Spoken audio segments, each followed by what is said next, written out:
So Ben Gvir, I have it in front of me, the quote, so you'd have to read it out. That Ben Gvir and company, the new folks don't want anything remotely approaching a two-state solution. That's true. Ben Gvir and his kind of ilk don't really want that. Nor does Tzipy Hotovely, the Israeli ambassador to the UK. That's correct. My contention on that one point is that I'm not sure why they would want that. So that's my opinion. I can explain where that comes from. I don't think the two-state solution is the only, not quoting Tzipy Hotovely, but it's not the only paradigm. I think the world does seem to have some sort of odd attachment to a formula that doesn't work. Again, I know I sound like I'm quoting her, but I'm really not. I think the last caller touched upon it. The idea of a state where Palestinian people can live autonomously and peacefully. Right. So there's a whole context to that.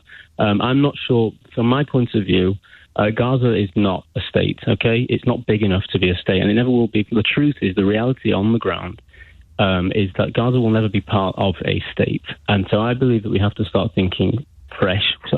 We have to start thinking about alternative solutions, and there are alternative solutions to be discussed, regional solutions.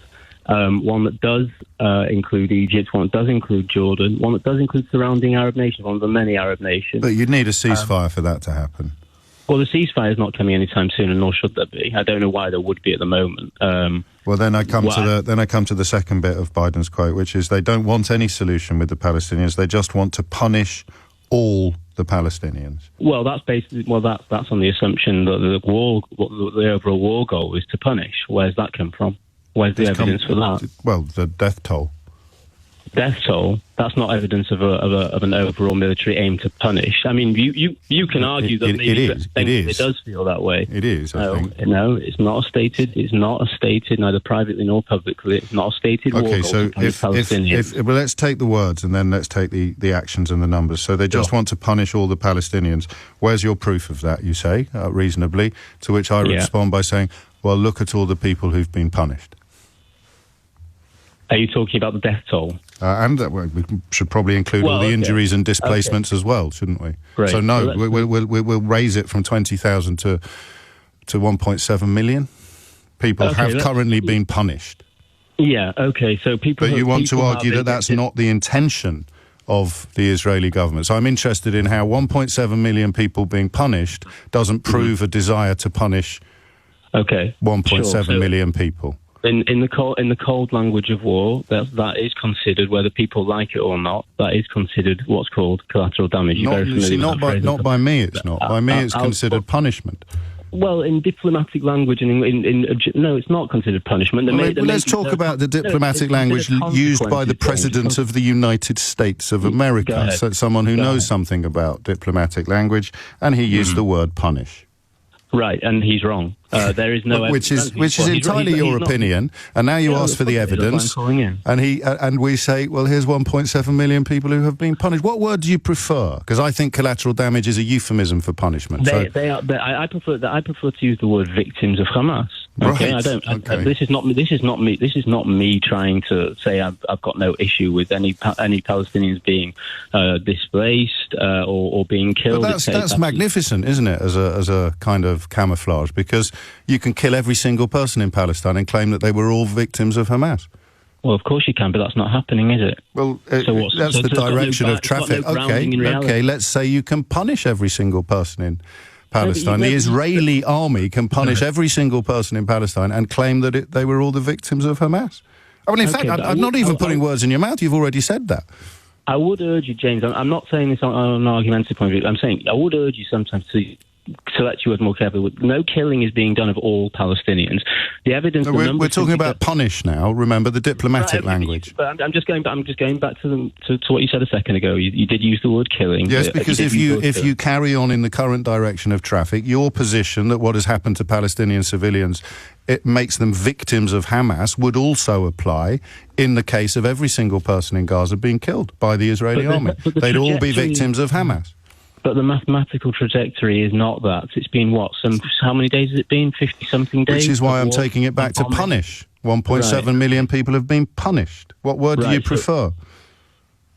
I told you, victimization. By Hamas. By Hamas. And is there a point at which it becomes punishment? Is there a death toll or a punishment toll at which it becomes punishment, as opposed to somehow the Israeli army is what is it doing? Enacting the will of Hamas? I'll answer you. It becomes punishment when there is clear, undeniable evidence of deliberately doing things like shooting people in the heads, taking men, women, and children. Please let me just finish this point. But what about blowing up their buildings? Good question regarding the death toll. Blowing up their buildings. That's punishment.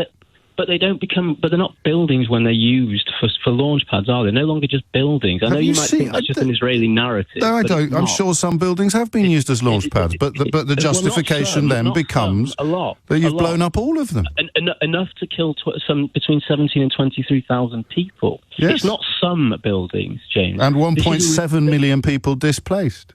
And they're all victims of Hamas. Well, you can use the word displaced, and in many cases, what word do you prefer? James, I'm going to tell you. You can use the word displaced if you want. You can also use it as You can also use the word a humanitarian urging to leave a place, because I know that some people poo-poo it. I know people rubbish it. But the fact is, leaflets are dropped, warnings are given. Now, better to have them displaced, tragic as that may be, than kill. We could always kill. Hang on, you were objecting to the word displaced a moment ago. No, I wasn't. No, I wasn't. Well, I didn't. You were. I heard you. I didn't. You said you have to be careful with words. You said I don't like the word displaced, and then you couldn't think of a better word, and you ended up saying that being displaced is better than being killed. No, there's no point coming back to a point. I said killing. It's on record. It's being recorded. You'll hear it later on. I said killing. There's no point talking about killing people. Killing all of them. If you're listening on Global Player, you can now press rewind. Fine, no, that's fine. That's fine. But the point. No, you can't. You're still talking. No, I know. Can we try and stick to the point about displaced? You're using the word displaced.